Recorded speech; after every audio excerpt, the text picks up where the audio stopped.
Okay, well, today we're going to talk about leaky gut. We're going to go through a few things and we're going to talk about gluten or wheat intolerance and some of the things that cause leaky gut. Those are the main foods. So just hang with me and we'll get through this and hopefully if anybody has any questions, we can answer them later. So anyway, when you look at leaky gut, what is leaky gut? It's got hyperpermeability and it's going to cause all kinds of issues. And so we're looking at food, we're looking at medications, lifestyle, like stress, bad lifestyle, and then infections. Those are your main culprits of causing leaky gut. When we look at food, we're going to go ahead and say that gluten is probably the number one food that people have issues with. Um, so gluten is the number one food that causes the leaky gut. Medications, we're looking at antibiotics, non-steroidal anti-inflammatories, proton pump inhibitors. Proton pump inhibitors are those for acid reflux. So remember that. And then also just regular steroids, that causes it as well. And so lifestyle, stress, and believe it or not, even too much exercise can cause issues, and smoking, and alcohol. And then we've got infections. So those of you that have had a lot of infections, you've probably been on medications, and that can cause leaky gut. And it tends to start off with digestive issues here.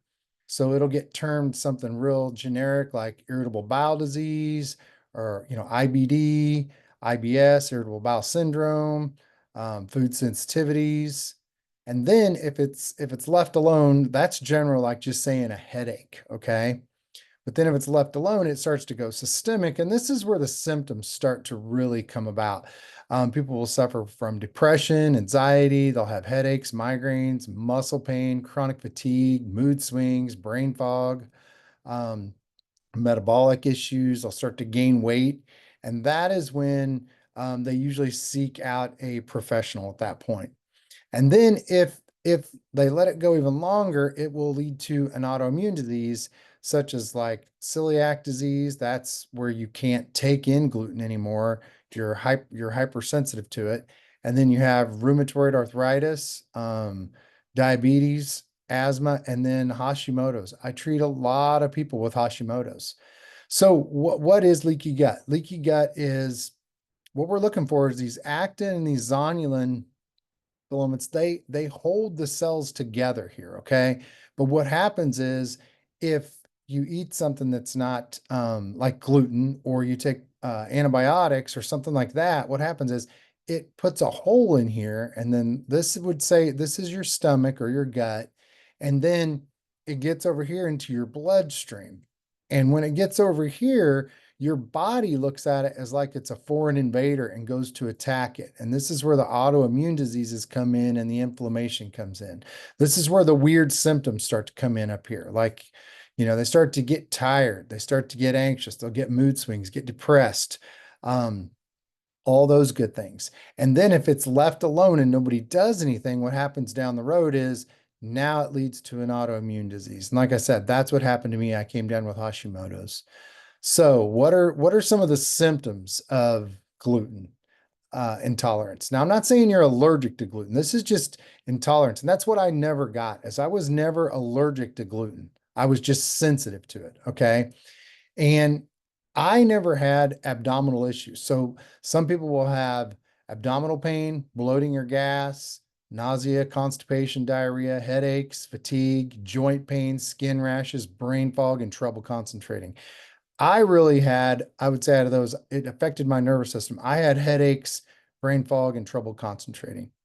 And that's what made me seek medical attention. And that's what made me go get on like ADD meds or anxiety or depression medication at that point. And obviously it didn't work because it was a gluten issue and it led to a thyroid issue and one thing led to another. But a lot of people have a lot of this stuff going on and they don't know, they run to the doctor and they're usually put on some meds to kind of put that out, to put those symptoms out. So you just want to do a thorough evaluation, and that's what we do here. We can test for that. So gluten can trigger an immune response in the small intestine. But really what you don't want is you don't want an autoimmune disease. Okay. So the symptoms of gluten-related disorders may include digestive issues, skin problems, neurological issues, weight loss or weight gain, and nutrient deficiencies. And it says other complications. So it can lead to a lot of things. Um, so what I would say is, I'll give you some tips here at the end, but one of the things you could do is just stay away from gluten or wheat for like at least, I'd say do it at least 2 to 3 weeks and just see how you feel. Now, it's going to be hard because most people can't do it. They're addicted to it almost. It's like sugar. But if they can, they're going to really notice a big change in their health. Um, so here's gluten and inflammation. And so we look at gluten is found in grains, and for most people, it doesn't cause inflammation. So a lot of people are not sensitive to gluten, but those who are, it's a real problem because it affects them in ways that they didn't think it could affect them. I mean, they come down, like I said, they'll come down with fibro, joint pain, headaches, gut issues, all that. So, however, people with celiac, gluten triggers an immune response that damages the intestine and causes inflammation. So it's gonna damage your intestines in the long run. Some individuals may experience the effects of gluten due to certain health conditions. So you're going to notice that if you have an autoimmune disease, you're going to be more prone towards gluten. Um, you don't want to come down with rheumatoid arthritis or ulcerative colitis or Alzheimer's or MS or Parkinson's or anything like that. Gluten can have an autoimmune and inflammatory effect on people with celiac disease or gluten sensitivity. So we know that. And it says research suggests that gluten may also trigger inflammation in the brain's hypothalamic region. So that's where it causes the depression, the anxiety, things like that, the brain fog, the ADD symptoms. And that's what really got me was that last one. And I just didn't know at the time, I just didn't know it did that. I was kind of surprised by that. But then once I got off gluten for about 2 weeks, and I've been off of it for a long time now, almost 8 years, I would never go back. And I do get it on accident, maybe 5 or 10 times a year. So there's no reason to go back because I mean, I get it on accident and I feel terrible for about 2 or 3 days. Um, but this is what they're saying. Here are the 10 most compelling figures that they found in 75 statistics or fact trends that follow with like gluten sensitivity or celiac. So 1 in 100 people, Americans have celiac. 4 years is the average time to be diagnosed. 83% of Americans have misdiagnosed or undiagnosed celiac. Here's a good one. Number four, 200 known symptoms of celiac disease. So there's a lot of symptoms if you come down with celiac. But again, you're going to be sensitive to it years before, like 5 or 10 or 20 years before you come down with celiac, usually. A lot of people will. Um, 7.5% in rate of increase in celiac over the past several decades. 6% of the United States population is gluten intolerant. So they've seen that go up. That's gone up quite a bit. I think it's probably even more than that. And then the average, $2,000 is the average annual burden for celiac disease.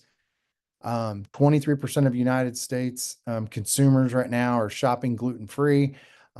There's a lot more gluten-free things out there. And here's what I want to tell you. Just because it's gluten-free doesn't mean it's healthy. When I first went gluten-free and got off gluten, and what is gluten? It's a protein. It's wheat, rye, or barley. And we'll get into that here in a little bit. I'll show you a test I run on people. But really what you want to know is you really got to know what it is. And I'll show you the test that we do that's very specific on what you're sensitive to, because you could be sensitive to gluten, or you could be sensitive to wheat as well. Okay. And I'll show you what that looks like. But just because something's gluten-free doesn't mean it's good. So like I was saying, when I first made that transition, I ate a lot of gluten-free stuff. It was good. I did feel better initially, but as time went on, you got to get off the gluten-free stuff. It's not that good for you either, okay? But it's a good way to start. So you're going to have to go to the gluten-free pizzas, the gluten-free breads, all that stuff. Um, and then right now it's saying there's a 6.7 billion in the global gluten-free food market. is estimated in 2022. So this was a few years ago. I think that's probably way up. So what's that test look like that we look at? Okay. Well, here's what it looks like. We're looking for when we're looking at gluten, really what we're looking at is this right here. It's called gliadin. Okay. And there's an alpha gliadin. That's one. This person here is positive to it. And then we're going to look here. There's an alpha beta gliadin. There's a gamma gliadin, omega gliadin, gluteomorphin, and prodynorphin. Now, this person's sensitive to the prodynorphin. So there's two things they're sensitive to here. Now, most doctors' offices, if you're going to do a test, are going to look at this one. So on this one, they would have caught it because he would have been sensitive here if they would have looked at IgA and IgG. So anyway, those are immunoglobulins. We're looking at immunoglobulin A and G. These are going to be the mucosal linings, and this is going to be systemic, IgG systemic. So they would have tested positive on this person. However, if this wouldn't have been positive here, they would have missed it because they were still positive down here to the prodynorphin. Okay. So you want to keep that in mind. If you're just going to go get a test, a generic test, it's not just gluten or wheat. Here's another form of gluten right here, gluten. They're not going to test for that. This person tested positive for that. Okay. Now here are gluten-free things we can look at. Okay. Now I don't want to make this too complicated, but I'll give you an idea. Like this person didn't test positive for any of these, but these serapins, like here's an example. Let me give you an idea of what the serapins. What are they? It's wheat, barley, rye, and corn. So if they were to test positive to these, this could be wheat, barley, rye, or corn. The farinins, that could be oats, peanuts, and soybean if they tested positive here. So these are gluten-free foods. And so what I notice is if this comes back and it's not positive, these people can get away with eating a lot of gluten-free foods. But if this comes back positive, they're going to have a hard time with gluten-free foods because those grains that I just mentioned are in a lot of your gluten-free foods. Okay. And then amylase and protease, those are wheat, barley, rye, and corn again. And then we go down here to globulins. The globulins are oats, peanut, soybean, and processed meats. So that could be in processed meats, these globulins. And then purinins, these are like alcohol. This would be alcohol. This person tested positive. It's in alcohols. And it's also in sweet beverages that contain excess sugar. Okay. So it'd be a lot of sugar. And so I just want to let you guys know these tests exist out there, but a lot of people don't know it. Okay. So I just wanted to share that with you. And then I wanted to show you another generic genetic test we run. These are your two genes right here for celiac. And so all that's saying is that you have a possibility of coming down with celiac disease if either one of these are positive. And on this person, it was positive. So it would be recommended to consider gluten and dairy avoidance. And the reason they say dairy is because the protein in dairy looks a lot like gluten. But I don't take people off dairy unless we test for dairy and it's positive, okay? So I take one at a time. I like to look at gluten first. It's usually the culprit, and we can find it in that test and we'll know. And so some things that throw people off, it's like this is from gluten. So gluten intolerance can have skin rashes, also known as dermatitis herpetiformis. So it's a condition that can be itchy, blistery, burning, skin rash. So it's going to be on their elbows, their knees, their scalp, their back, their buttocks. But anyway, it's an immune reaction. And this is what it would look like right here. So if you see people with some weird rashes like that, I usually when I see people with rashes, when the patients come in and they have rashes, we'll do a food sensitivity test on them, and it's usually most of the time it's usually gluten or wheat or a grains that they're having issues with. And if you get them off of it, the rashes will go away, and they won't need to do a lot of the medications or the steroid ointments or anything like that. Like I said, I didn't even believe that when I first started doing this stuff. But then you start seeing it all the time, and it's like, okay, well, it's just a process, and you have to get it out of their system. Um, you know, here's another one. This is where it gets missed too, because a lot of doctors will just go and just check for celiac. Well, remember, you don't have celiac, you're just sensitive to gluten. But according to the National Celiac Association, the average age of a diagnosis is somewhere between 46 and 56. Okay. So it says around 25% of the people are diagnosed after the age of 60. So let's just say most people are not getting this until they're in their mid 40s, but they're suffering with the symptoms up until then. So they're having the skin rashes, they're having the brain fogs, they're having the Hashimoto's thyroiditis, they're having, rheumatoid, they're having these autoimmune diseases as well. And what I've noticed is when you come in and you get their diet dialed in and you get them on things so you take out the bad things in their diet and you get them on the good things like the vitamin D's and the fish oils and the B vitamins, and you run genetics tests on them to see where they're deficient. Um, they tend to get better. I mean, they really do. They tend to come out of it. It just takes a little longer. It's not as simple as just popping a pill and relieving some symptoms, because that may happen with the medication, but in the long run, we all know that's not good. That's not going to be, you're not going to be popping 10 pills when you're in your 60s and being okay. I mean, I had a lady come in the other day and she was on 12 different medications. And she was really hurting. She felt lost. And I'm like, yeah, I would feel bad too if I was on 12 medications. So, but we're trying to get her, work with her doctor and get her down off those one at a time. So hopefully over the next year or two, we'll be able to do that, clean her diet up, get her on the right supplementation, her making the right lifestyle changes, and hopefully she'll be feeling a lot better. Most people do. So here's another one. And this is where what I didn't get. It said, can gluten intolerance cause anxiety? Well, I I was having anxiety and I didn't know what it was from, but it was definitely from the gluten. And I would go back and forth and get anxious, then be depressed, things like that. So gluten can mess with you. And like I said, it can cause brain fog, it can cause memory issues. So as we get older, you start getting, 50, 60, 70 years old, and you think it's your memory. It may not be your memory. It may be something you're eating. You may be hypersensitive to gluten. You may have a gluten intolerance. So you definitely want to look at things like that. And then, there are things you can take to help break gluten down. Say that you are gluten free and you're trying to break food down. One of the things I would suggest is enzymes, pro-digestive enzymes. So if I was to eat something and I thought it might have gluten in it, I would take something like this, these pro-digestive enzymes. Just take a couple of these before I eat. Um, I usually don't take them, but like if someone's going on vacation and they don't know if they're going to be able to eat gluten-free, you would take a couple of these and that would help you.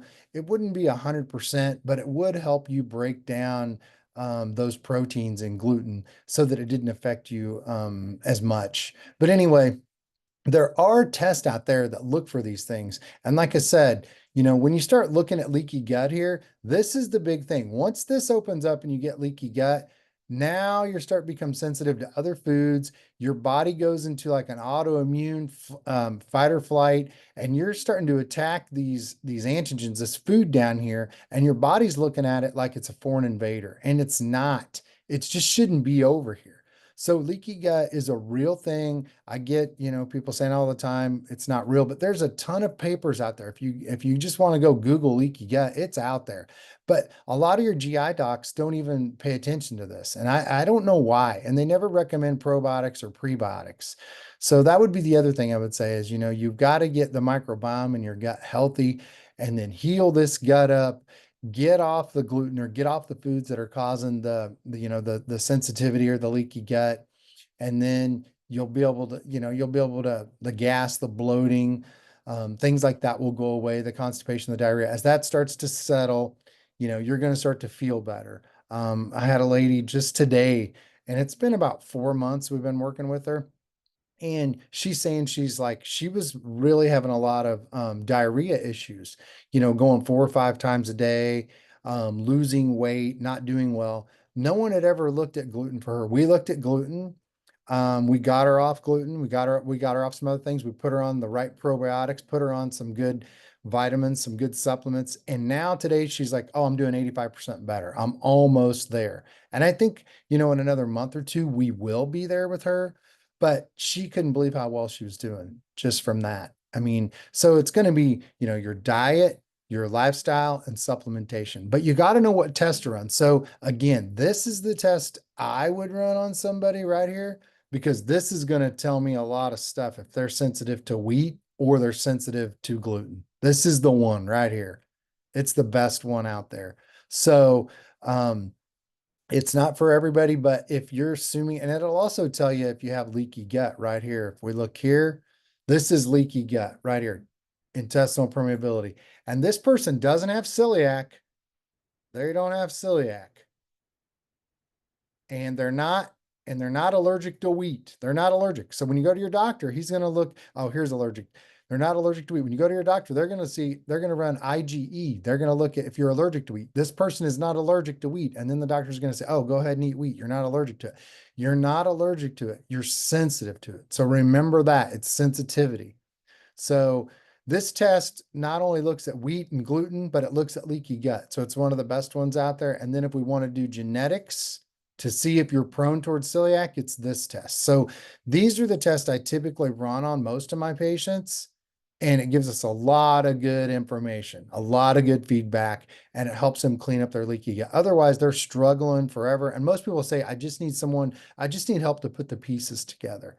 So what we do is we come in, we run these tests, it's objective, and you know, usually the one's a blood test, one's a cheek swab test, saliva. And then within about probably 3 weeks, 2 to 3 weeks, we're going over this test with them, just like I'm going over it with you. And then we're telling them what to do, and we come up with a game plan for them. So we assess, we test, and then we personalize. Okay. So if that's something you guys are interested in, just reach out to us for a health assessment. We can do it in the office if you're a local here. If not, we can do Zoom, and I can just go over it just like we are here, and I can explain things to you. I look at people's, their past tests, their past labs, and see what they've tried and see what they've done. We have them fill out a health assessment. We do a thorough assessment so that we know what to test for. These are just two of the main tests I run on people. But anyway, I just wanted to get this out there because it seems like a lot of people are going to be struggling with leaky gut over the holidays, because they're eating bad. Um, it's hard. I've already talked to a few patients, and they've eaten bad over Thanksgiving, and they still got to get through Christmas. So anyway, if this sounds like you, and you want a health assessment, reach out to us and let us know. If not, anyway, I hope this information was helpful, and I'll keep bringing it to you guys. Okay, unless anybody has any questions, but if not, then I will definitely. We'll see you next week. We'll bring you another one, and then. We'll be here before Christmas. So just be careful over Christmas. Just watch what you're eating. Watch the wheat, watch the gluten. That would be my best advice. Okay, guys? Have a good one.